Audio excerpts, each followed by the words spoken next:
You're listening to the Money Monopolizers podcast, helping you take control of your financial destiny. It's about time that we invest more in our financial literacy and work towards building generational wealth. If you think you're ready to do the same, then you've come to the right place. Alex, Marlon, y'all ready? Let's get this bread. What's good, everybody? It's Alex Kamunya here, and we are back with episode 37 of the Money Monopolizers podcast. I'm here with my co-host, Marlon Walls. Marlon, how you doing today, bro? I'm doing some type of way, bro, with this virus going around. Been quarantined for the past week and haven't left the house for any reason. I guess it's probably a couple weeks past now since when we were actually releasing this video. But man, it's been pretty crazy. But I think this is a great opportunity for people, whether they know it or not, to capitalize on opportunities to self-educate, to get in shape, to build their relationship up. Like, say if somebody's like married or something, they can really be working on their relationship with their significant other. This is an opportunity to capitalize on things you normally wouldn't do if you had to go to work right now. So hopefully they're doing that. I just wanted to put that little comment in there because I've been seeing people complain a lot about being stuck in the house, but there's a lot of things that you can capitalize on right now. Yeah, this is the perfect time to be investing in yourself. This is like God sent time to be self-educating, working out, getting your finances right, learning about anything, starting that business, writing that business plan, whatever it is. This is the perfect time to be investing in yourself. That's what the theme of this whole thing has to be. Like, by the time y'all hear this, we'll probably be a month into the quarantine. So y'all need to really be taking advantage of this. And it's like, personally, just to give my take on the whole situation, I guess, I think we're still a long ways away from being done with this. So really it's just taking this time to really capitalize on the opportunity to actually be able to, focus on something and not have too many other worries. So yeah. But other than that, life's good. I'm happy, glad to be healthy, glad to be safe. It's definitely a blessing to wake up today and, not have to worry about, being sick or my family being sick or any of those things. So I'm happy, man. So, but yeah, we had a good episode today that we just finished recording. It was super dope. We talked to ONeils Parker. He is a real estate investor in Louisiana, and he, this dude is killing the game, bro. Like, this dude is out there killing it, bro. Like, he's 26 years old, and he started investing in real estate when he was 21.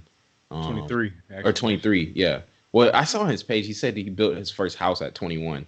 So I don't know. He built that house, but I guess he said he didn't get it rented out till he was 23.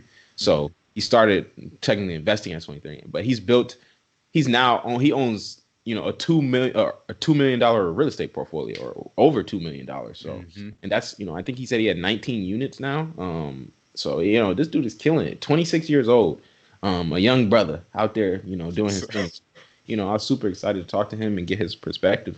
So y'all definitely gotta, tune in. I ain't gonna give too much away right now, like in the intro, like we usually do. But I think this is probably the youngest person we've talked to so far. So yeah.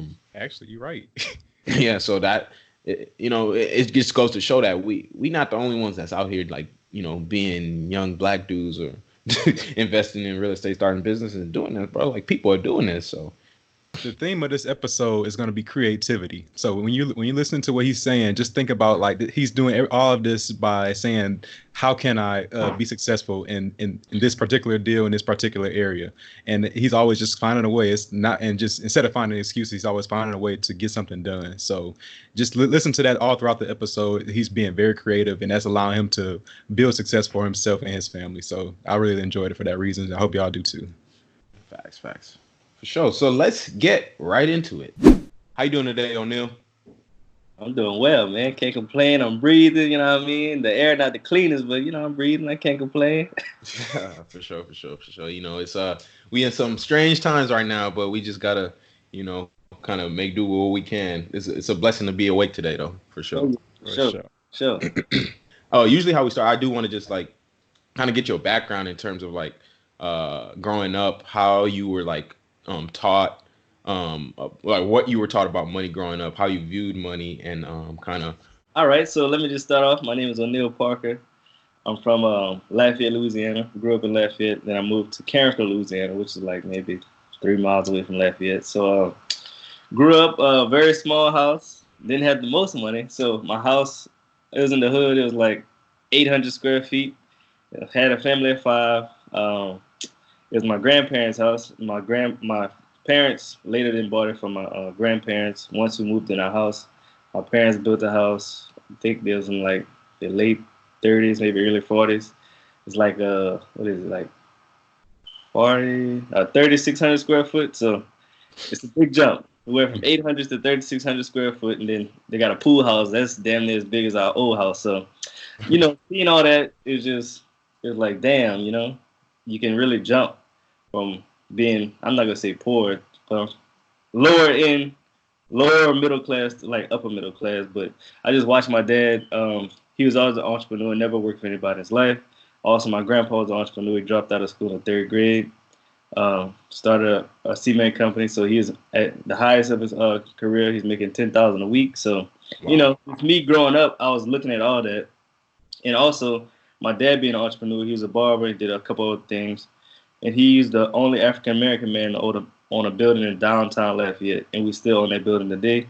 He bought that building at $50,000. Now it's worth like $500,000. So, wow. Always being in those spaces, being around my grandpa, had a CPAP business, being around my dad, was an entrepreneur. I was just always wondering, like, how y'all doing all this? Y'all don't work for nobody. So I always had that entrepreneur bug in my blood. And growing up in the hair industry, I was always downtown looking at all these big buildings and stuff. So, like, who owned all these buildings? Somebody got to be making money off of this. So that's how I really got interested in real estate. But growing up, my parents really always worked hard, and they always told me, save your money and credit. Save your money, credit. Don't get credit cards. I always had a job, like 13, 14. Wasn't supposed to be working, but I always go with my brother to the pool. My brother was a lifeguard. So I just always had a job. I always worked with my grandpa in the summer because he had a construction company. At 13, 14, I was making $250 a week. So that was some money at the time. I was like $50 a day. So I always had a job, always saved my money. I think by the time I was like 14, 15, I had like $3,000 in my bank account. So I always saved my money. And then my 18th birthday was my first time getting a CD, certificate of deposit. For the people that don't know, it's like a loan where you really just paying yourself and you get the money back at the end.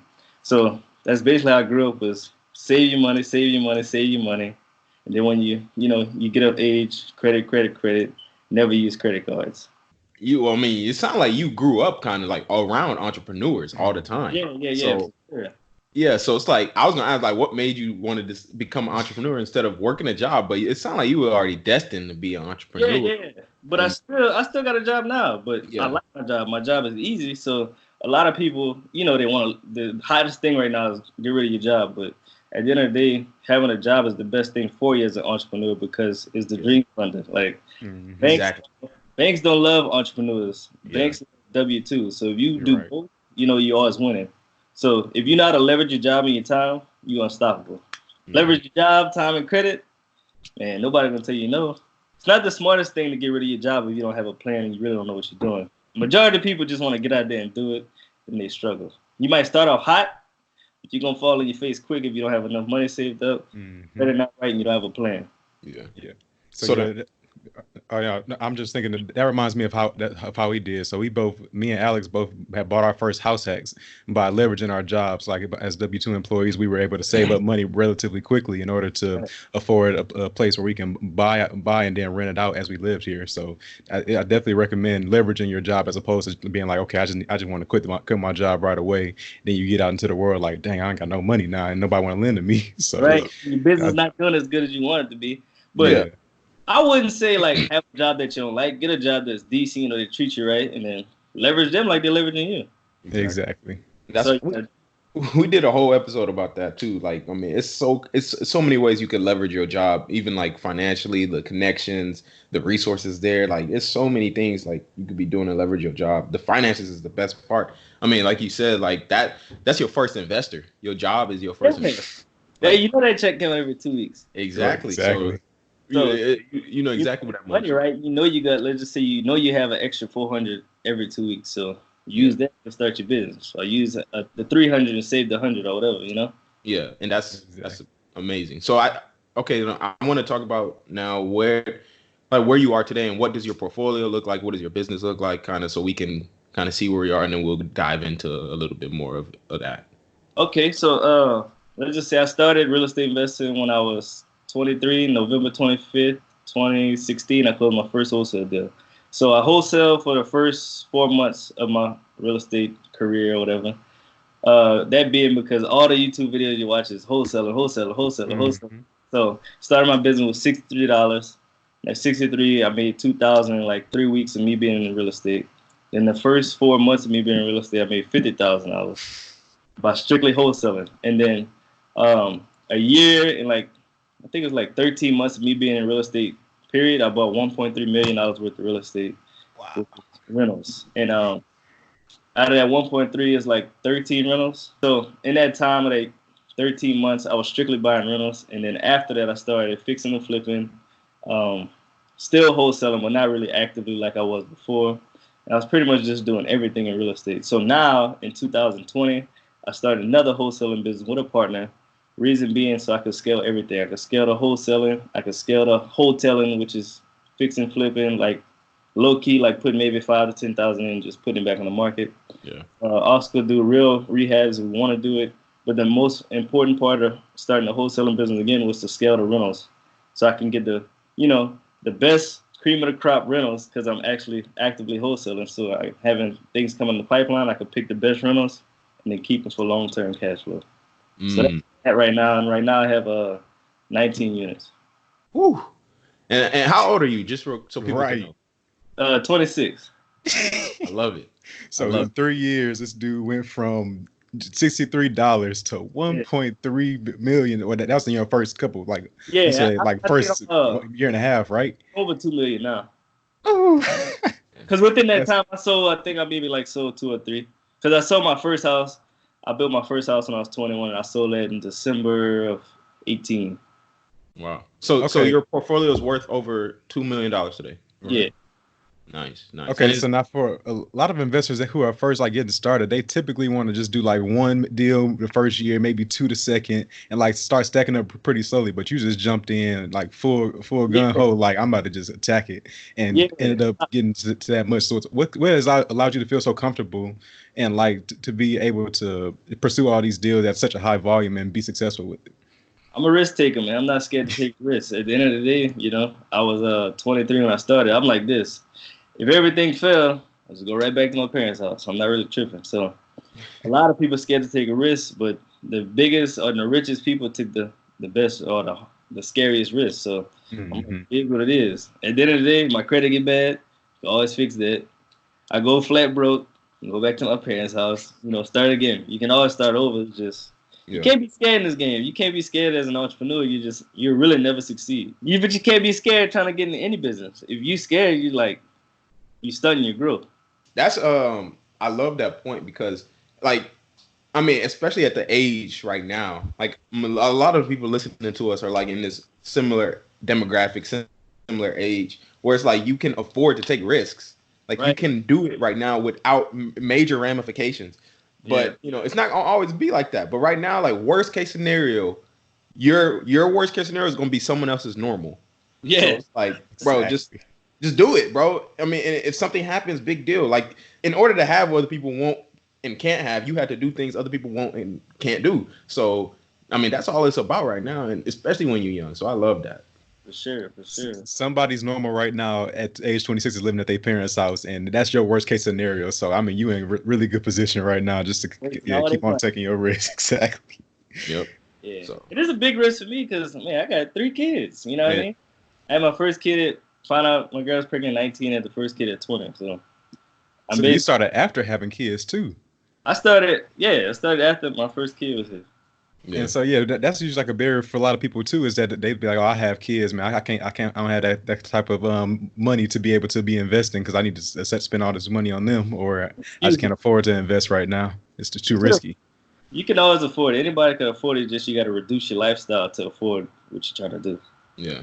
You can't go out every weekend and try to invest in real estate. Your mindset is not where it needs to be yet. Yeah. So I tell a lot of people try to get real estate. Of course, you know, hit me in the DMs and all that. If I go look on your Instagram and see what you're doing, I'll just let you know. Hit you up real quick. You're not ready yet. Go check out a few videos, read the book, and then get back with me. He being real. So you ain't ready. Yeah, you like if you're really trying to be an entrepreneur, it's a whole mindset. It's a mindset. You can't do both. It's not. I was rereading Cash Flow Quadrant by Robert Kiyosaki yesterday, and one thing he talks about in there a lot is the be, do, have mindset. Before you can ever like have anything, you got to first do something, and before you do something, you have to first be someone. So you have to first change your mindset and transform into that person. Because once you do that, then when you're thinking like an entrepreneur, you're thinking like a business owner, your actions will follow. And when the actions follow, the goals are going to come. So it's all about switching your mindset first before you ever even, start trying to invest actually into anything. So you got to invest in your education, man. Invest in the mind before you invest in anything else.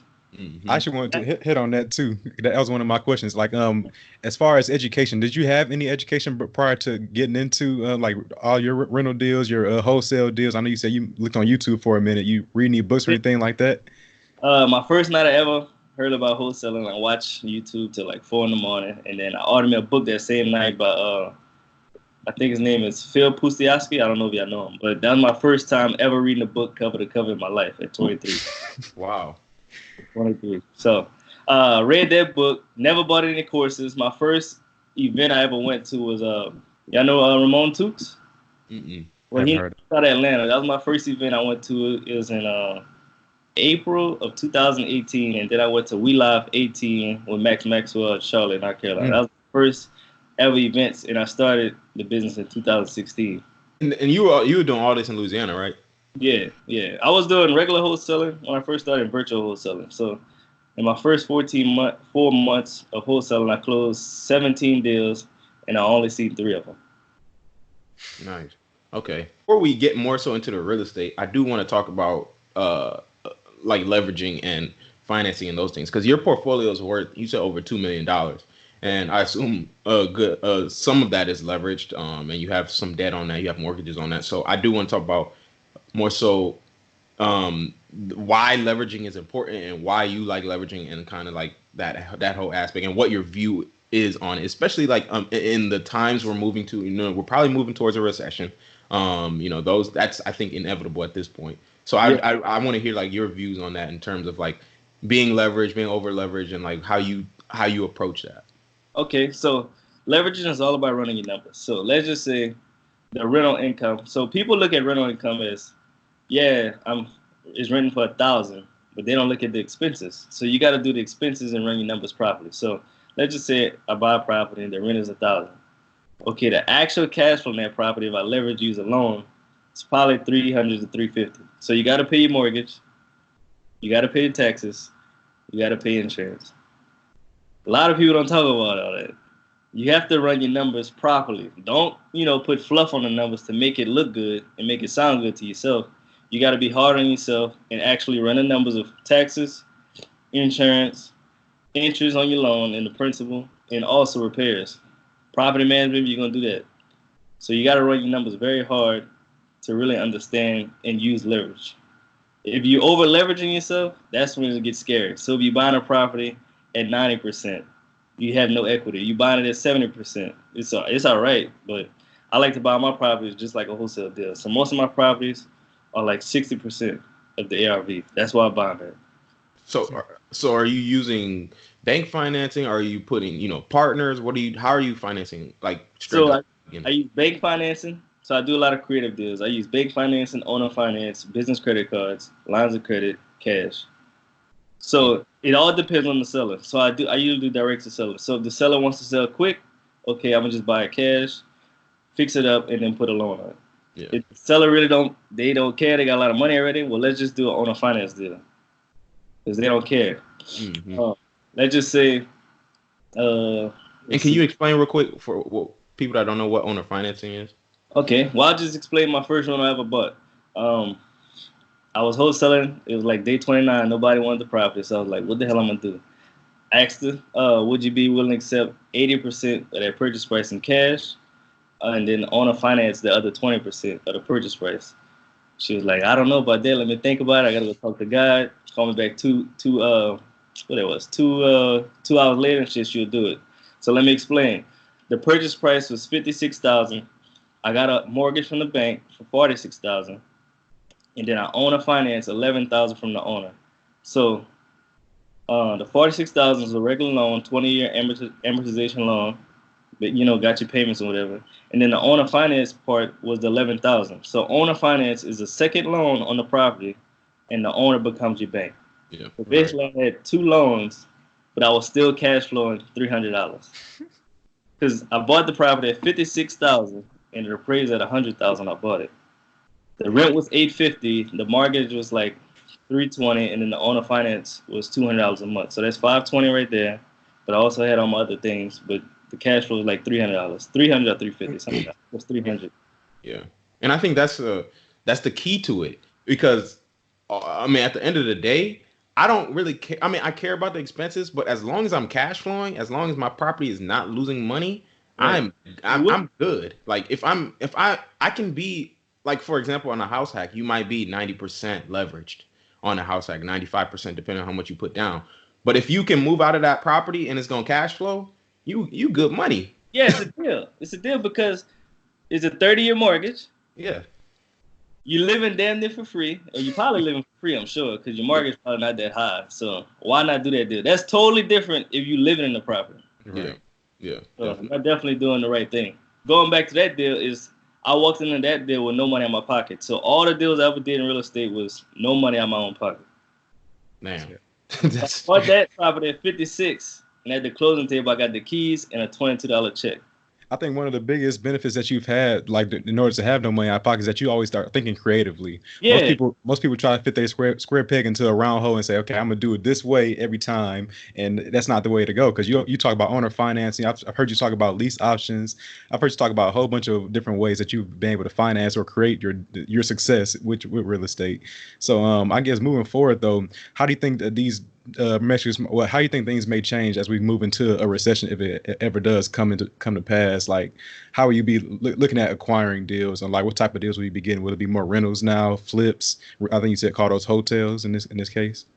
So going forward in the recession, strictly rentals, flips that I can, not high. So my market is really cheap, so I'm going to probably do flips under 100,000.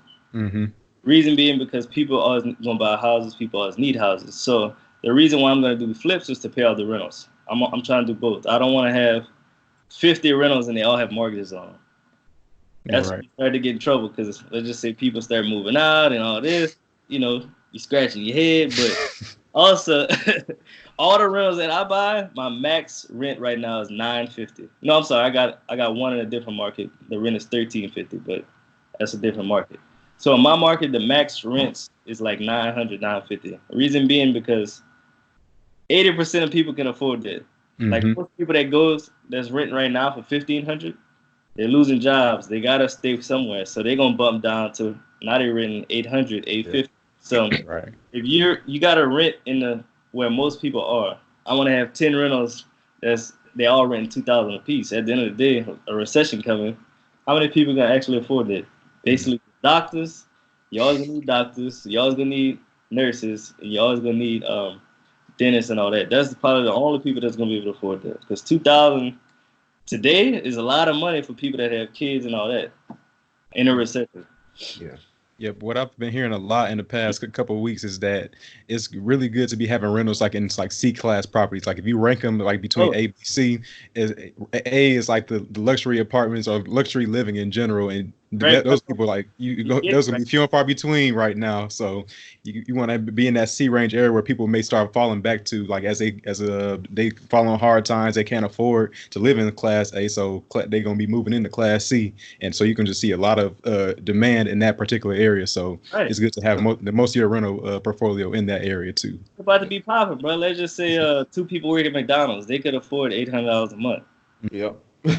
That's basically the lowest jobs you can get in McDonald's, Walmart and all that. So Yeah, I agree 100% because I like to say like the next thing is the street. So if the tenants come from A or down to C, like this the next place they can go is the street. So they gotta stay where you rent it. So right.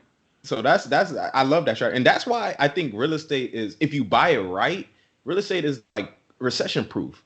Yeah. Like obviously, if you buy it wrong, then you're gonna get destroyed and you're gonna lose a lot of money. But when you compare it to like a lot of investment vehicles like stocks, right? Stocks, I mean, What's crazy right now? It's up and down. Exactly. Right. Like you have no kind of control, like security blanket at all, because at least with stocks, if you're in the stock market heavily and something happens, boom. How many people lost $100,000 from their 401k in the last couple of weeks in the last by nothing they can control, by a virus pandemic? So whenever I tell people I do not invest in a 401k, like I have a 401k at my job that is a great option, but I do not put a dime in there, they look at me like I'm crazy. And I'm like, bro, why would I invest into something I have no control over? Yeah. That I'm literally like 4 degrees away removed from whatever's actually happening. Like someone somewhere is controlling what's going to happen with my retirement, when I can just buy assets that are going to cash flow and pay me and be recession proof for the rest of my life, and I can pass them down to my kids. Like, what's the what? Yeah.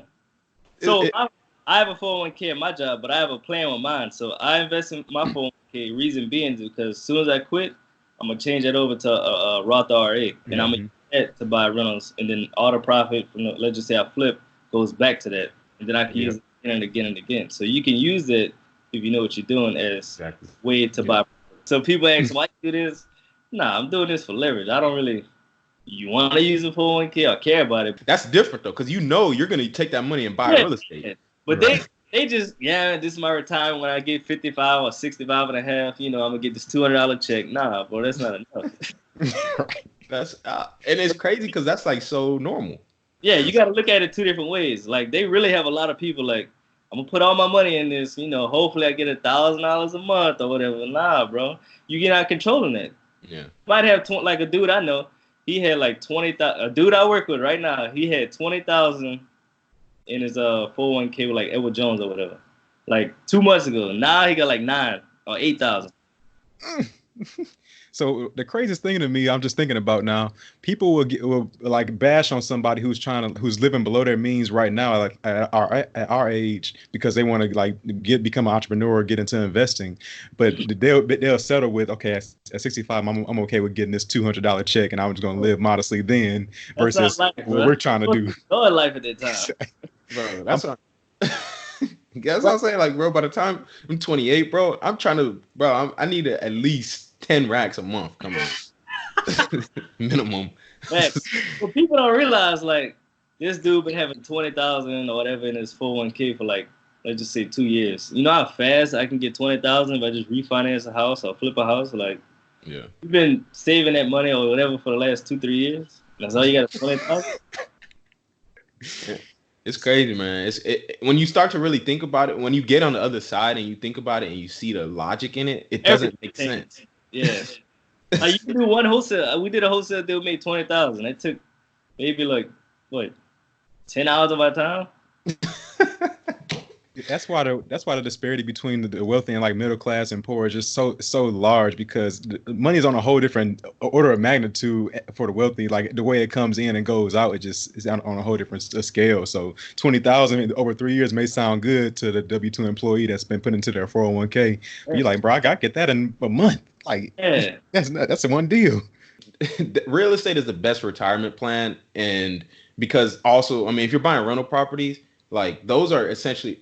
The rents never really change with the market. So rent, exactly, it's always going to go up because, I mean, cost of living has to go up. Consumer price indexes, inflation every year is happening. Milk is going to be 2% more expensive next year. So rent is going to be 2% more expensive next year. Everything goes up. So, it's recession proof if you're buying it right. Yeah, if you're doing it the right way, for sure. Like you said, the C-class neighborhoods, you never lose at that. Yeah, yes, sir. And because I know you do credit and stuff like that too, like credit repair and that kind of stuff. So I want to talk a little bit about that in terms, because we talk about leverage, but obviously in order to like take advantage of leverage, you do have to have your credit in order. You do have to, have your personal finances in order to do that stuff. So what do you think are some things that people should be doing before they start their own business to be an advantage, to take advantage of leverage, and to scale their business and, buy real estate and those kind of things? Okay, I'll say the first thing is fix your credit as soon as possible. Like if you want to buy a house next year, you got to start fixing your credit now, because people want to, I want to buy a house next week or next month. Credit all jacked up. Like, bro, you should have been thinking about that 2 years ago. Yeah. Now you gotta wait 9 months, get your credit right, get your money right to buy your house. You gotta set yourself up way ahead in advance before you look into the future. You gotta do that shit now. Yeah. So that's a major thing. You need to look at your credit report. You can go on myannualcreditreport.com, see what's actually going on there. Credit Karma will tell you a lot of stuff, but they won't tell you everything. So definitely go on there, see what's going on with it. If you have anything negative or not right, like your address isn't right or whatever, fix that as soon as possible. If you have delinquent accounts, late payments, all that, get it fixed as soon as possible. Like, stop waiting. A lot of people in our community want to wait, or it's a bill. Credit repair is not a bill; it's an investment. Yeah. It might cost $1,000, but it could bring you $10,000, $100,000. So why not do it? It's all about the mindset, like we talked about earlier. So that's the main thing, and really learn about business credit. I got an ebook coming out probably next week. Business credit is like untapped, especially in our community.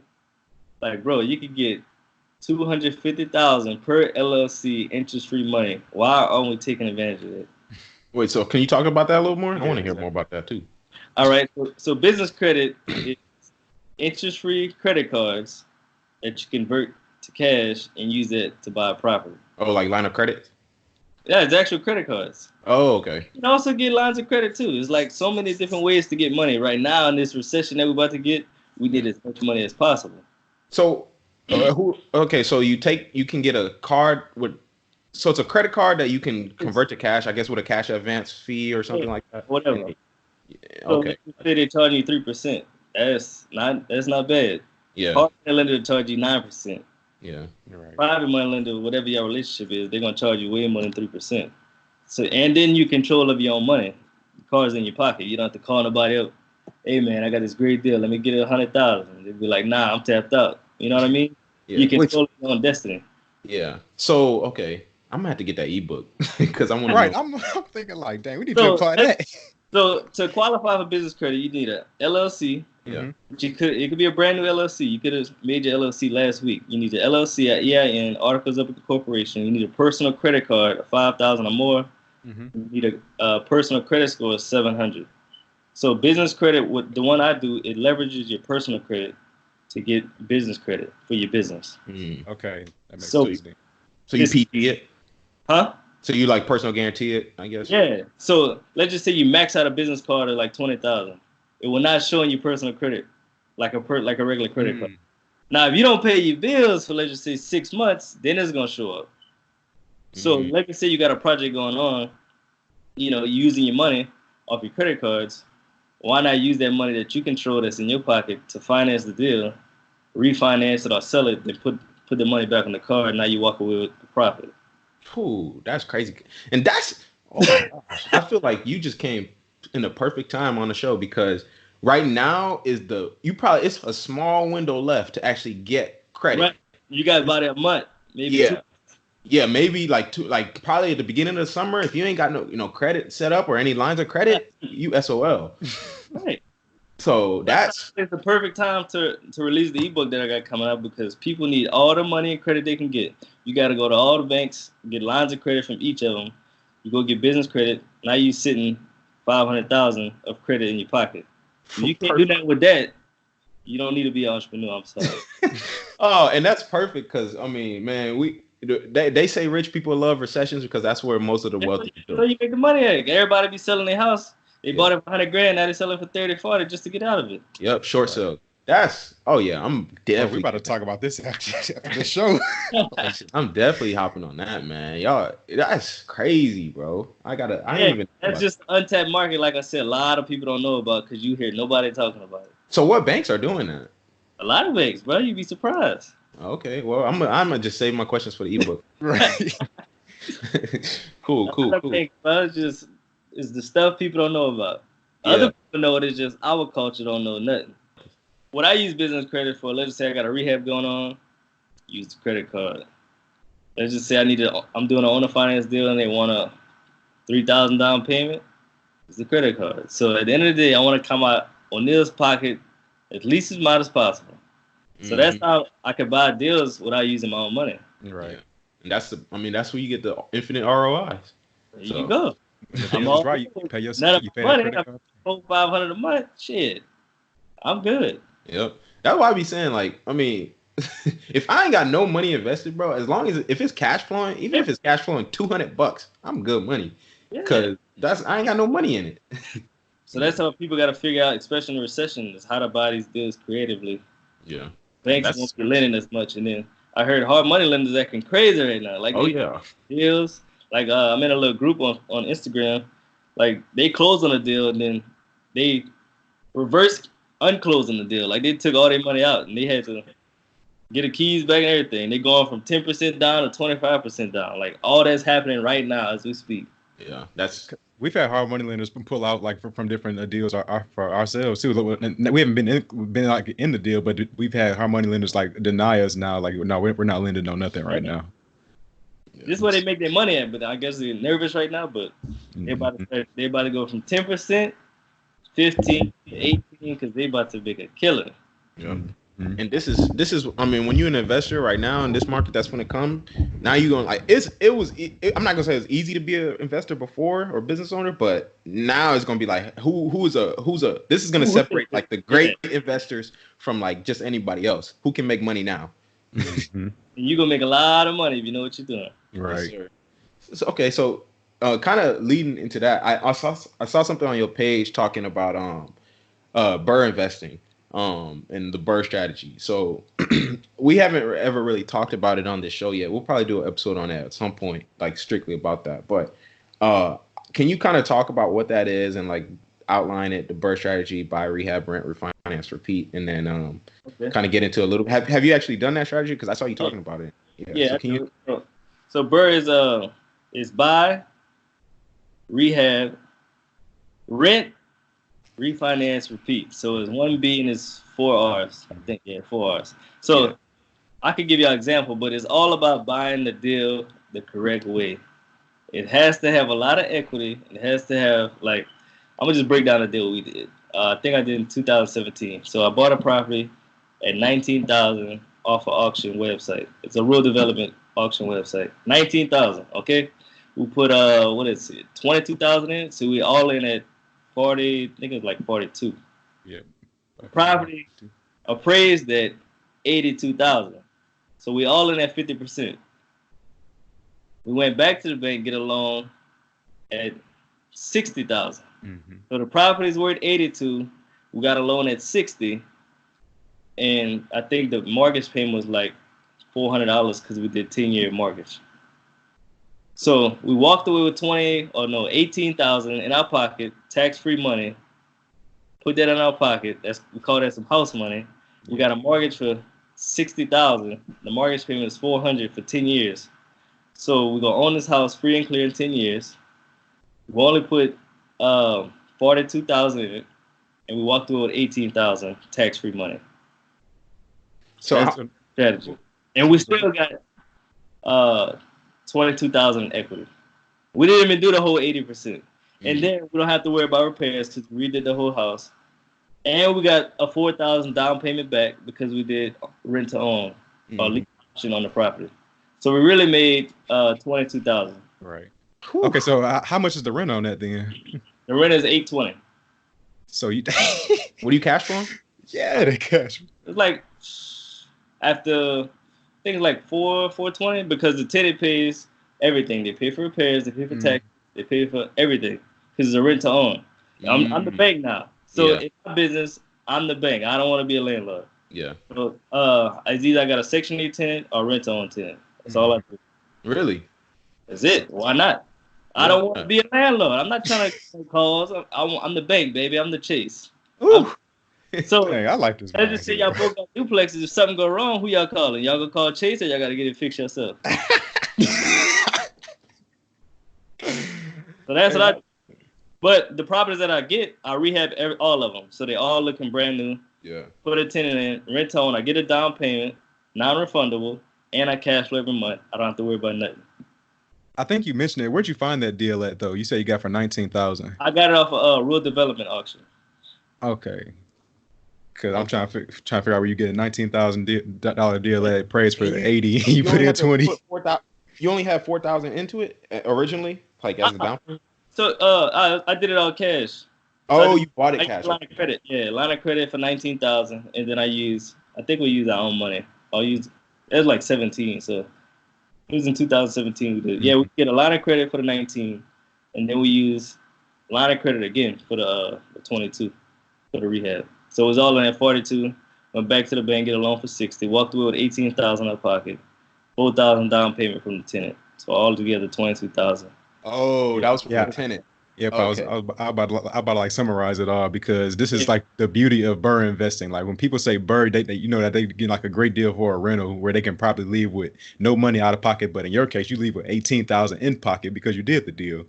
So you basically bought it for 19,000. Rehab was 22,000. That's in total of 41,000 that you have put into it.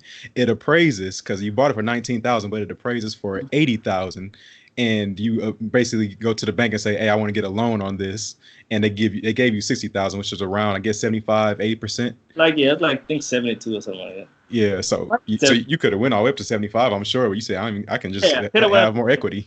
Our banks over here would do 80% of the ARV. We didn't want to do it. Like, why take all the money out? We don't need it. Right, exactly.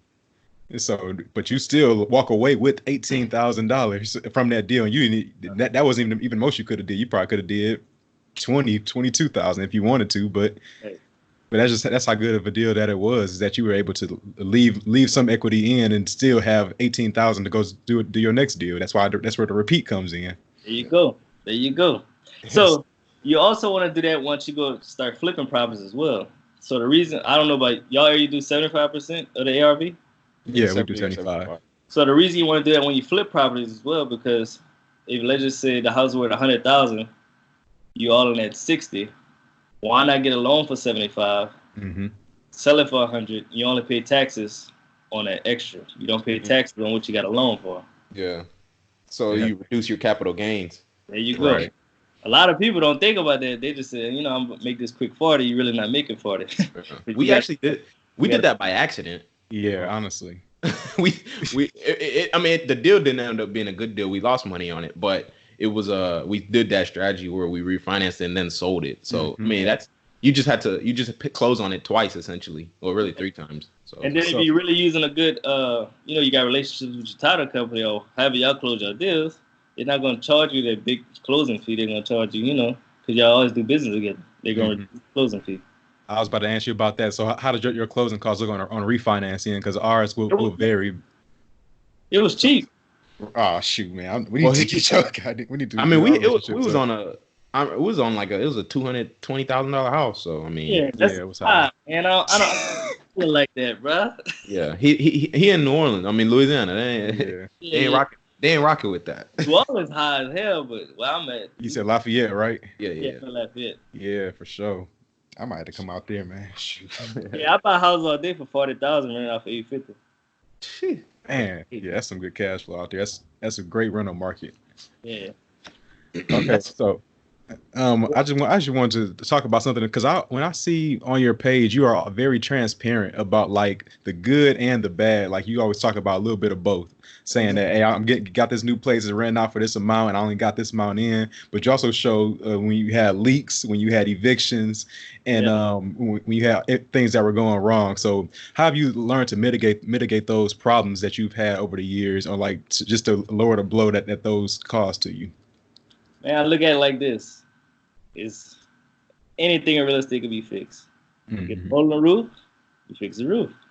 The plumbing go bad, you fix the plumbing. So I'm just like, come with it. So it is what it is. So it's all about having reserves and having business credit cards. You need to always have some money on hand to fix those problems. But to mitigate those problems, I rehab the house properly when I first get it. So the steps are, let's just say you get your inspection, you buy the house, you get an inspection to your contractor to make sure all those things on the inspection needs to be fixed, because inspectors can see a lot of different things that we can't see with the regular eye, or they're trained to find things or problems with the house. So you need to make sure those problems are fixed on that inspection report so they don't come bite you in the ass later. A lot of people like to, we can't see it with our eyes, why fix it? Or it's behind the walls, why take down a sheetrock to fix a problem that nobody can see? We just know about it. Why we need to fix it? We won't tell nobody. But I'm not like, if I have a property, I'm going to fix it up like it's a brand new house so we don't have none of those issues. And for the future repairs, I don't have to worry about that because I do rent to own as their property. It's not mine. Yeah. Now, default on it, then I go back, fix everything up again that's wrong with it, and do it again.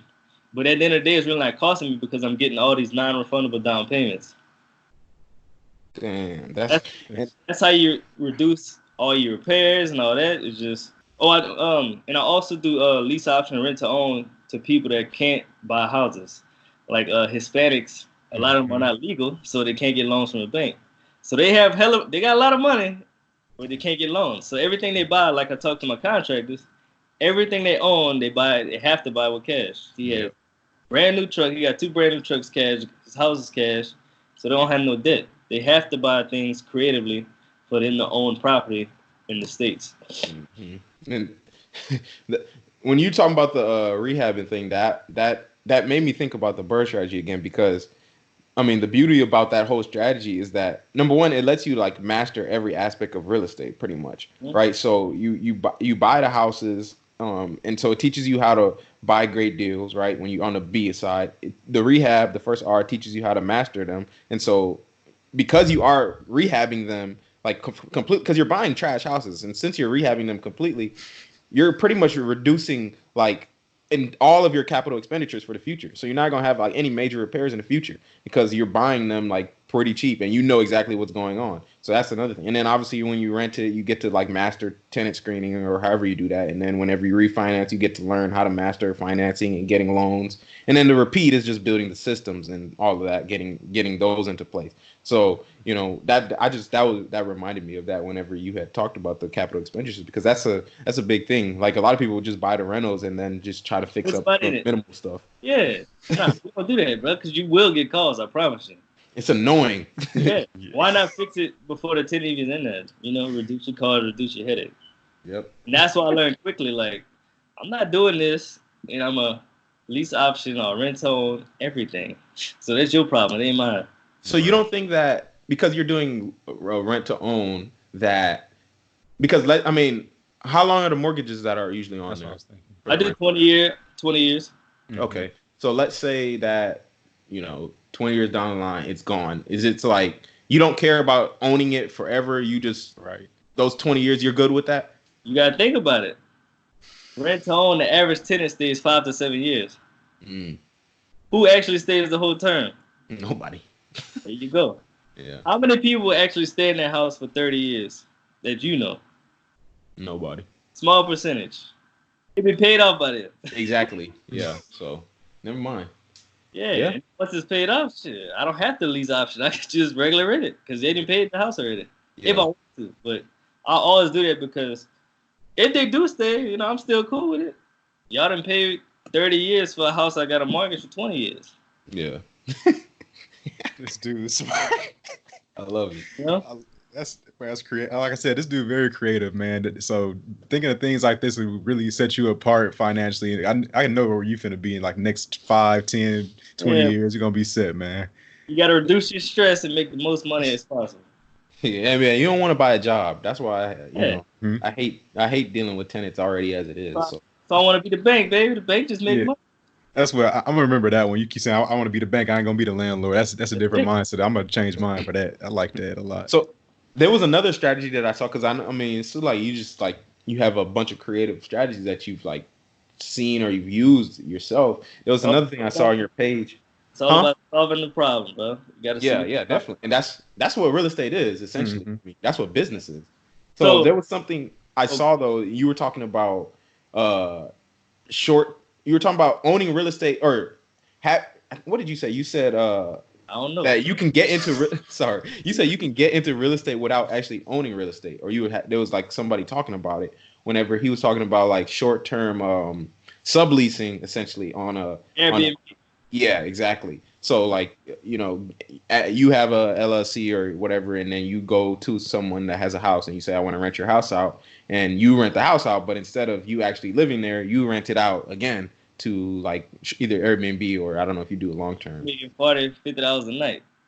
Yeah. So how much that is? $3,000 a month. That sounds a lot better than renting for $1,000 a month or $700. Right. Yeah. Me and my friend going through that probably. I don't know. It's going crazy right now. But once everything settles down, we probably go to Houston. Probably lease out an apartment or something and try to do Airbnb. And then after a year of doing that, all the profit, we're gonna actually take that and buy a house and do Airbnb with the house. So we're gonna let the business pay for the business instead of using our own money.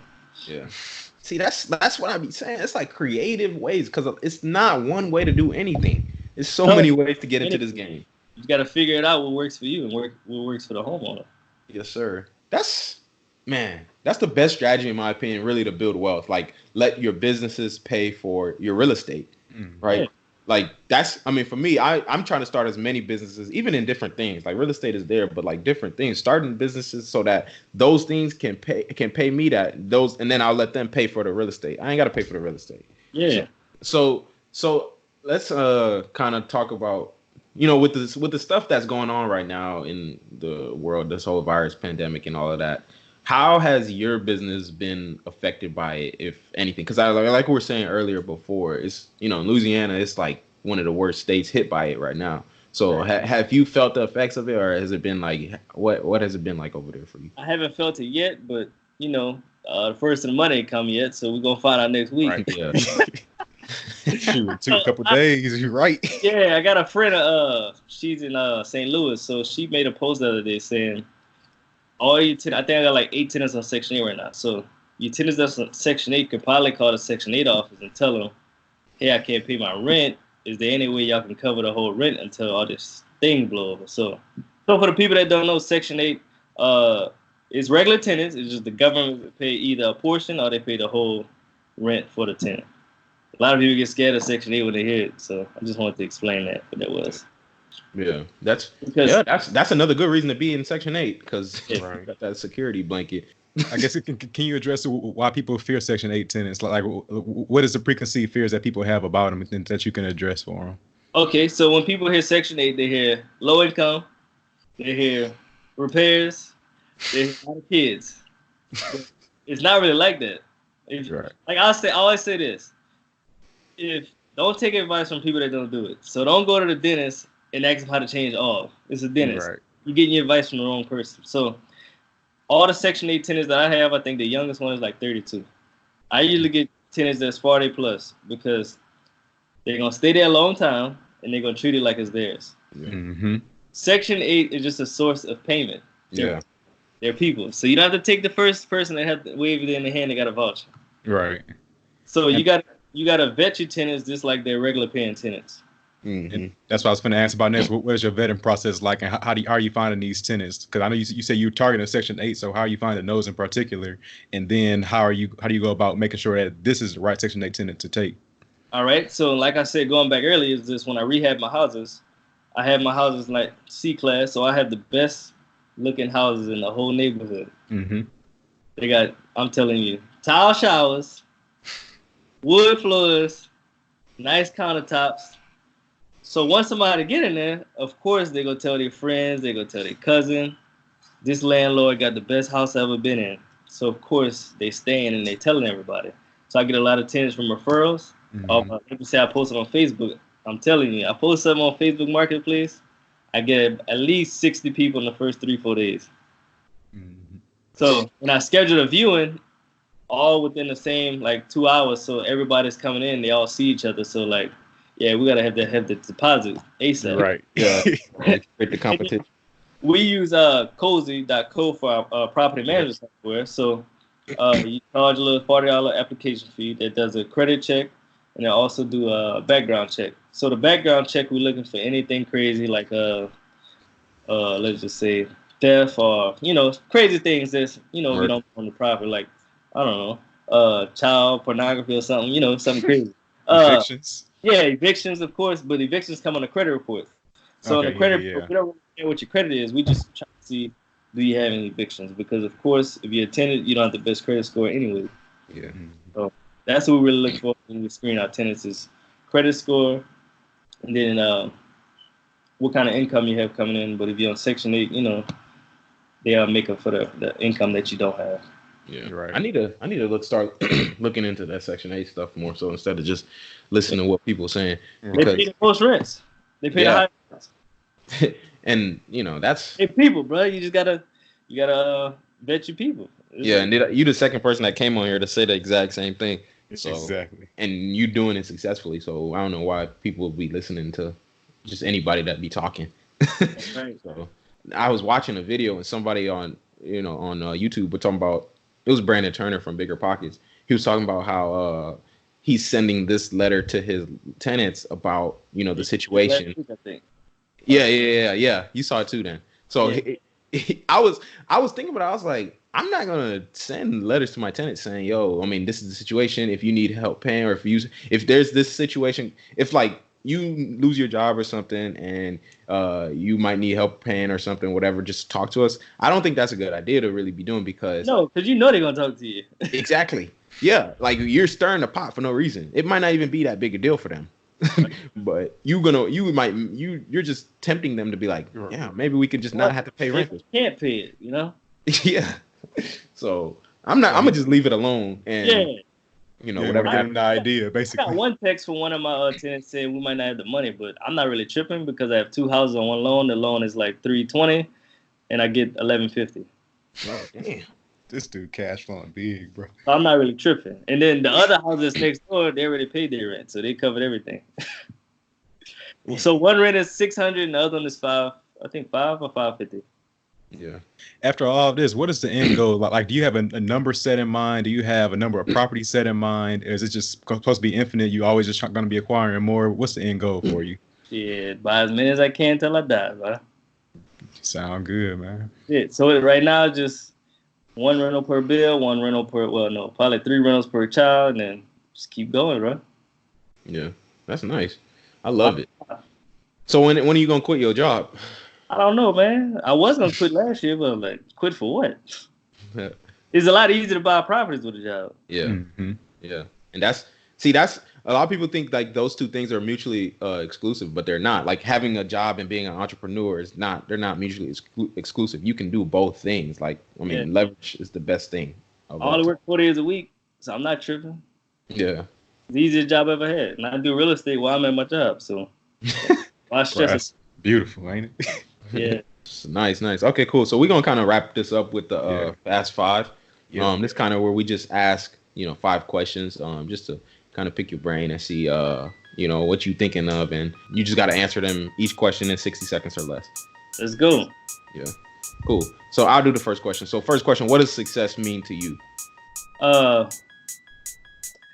Being able to do whatever you want when you want. Yeah, freedom. Gotcha. Yep. Freedom, exactly. All right, number 2. What's your favorite money or business book? 10X Rule is pretty good. Cash Flow Quadrant pretty good. And they got a lot. Rich Dad Poor Dad, of course. It's the GOAT. This is a pretty good book I have right here. It's called One Rental at a Time. I heard of that one. But that's pretty good. I can't find it, but that's a pretty good one as well. Yeah, Might check that one out. So what's the best piece of advice you can give to people? Plan now for your future. Don't wait. Gotcha. All right, so if you can go back and change anything about your short journey, the short 3-year journey, what would it be? I should have started when I was 18. I should have started earlier. That's what I say too. Yeah, exactly. That's about it. Facts. All right, cool. So last question: where can people find out more about you? My website, ONeilParker.com, ONEIL Parker.com, Real Estate Period Entrepreneur on Instagram, ONeil Parker on YouTube, ONeil Parker on Facebook, and I think ONeil Parker on LinkedIn if y'all want to go there, but I'm never on that. Right. Dope. All right, dope. Well, this was a dope episode, man. I love it. It's cool to always come, talk to people, get a different perspective on kind of what they're doing, and it's nice. I love doing this because you can see how many different ways people are building wealth, and you know your strategy is different from everyone else's, but it works for you. And that's the best thing about like this podcast and this kind of, you know, putting this info out there is because you're presenting multiple perspectives to people, and you had a great one. So I appreciate you coming on today and, you know, talking to us, man. Appreciate y'all having me, man. Appreciate that, bro. Yes, sir. Man, that was another good episode, man. You know, it's always so cool to like get these different perspectives on like, you know, business and finances, and it's crazy because it comes from like all walks of life. Like this is coming from you know, a 26-year-old dude in Louisiana that, you know, just started investing in real estate a few years ago, but has built a $2 million portfolio. Like you can, it's so many ways to build wealth. It's not easy, but it's like there's so many vehicles to use, and it's the way he's doing it is just it's unique for him in the way he's using, like, you know, rent to own and lease options and those kind of creative things to really like he says, be the bank. And he ain't trying to be the landlord. I'm trying to be the bank. So that's like, you know, a whole nother way of doing it that really opened my eyes. And he started talking about business credit. I meant to, you know, I'm definitely gonna get that ebook and, you know, see what that's about when that come out. So actually, let me set a reminder on my phone. Right. I had honestly, I'm gonna hit him back up for that. Be like, hey man, what that ebook coming out, bro? Yeah, for sure. So, but no, as far as what I took away from this episode is that he does what a lot of people don't do, is that he takes action regardless of what other people are saying and what other people have fears about.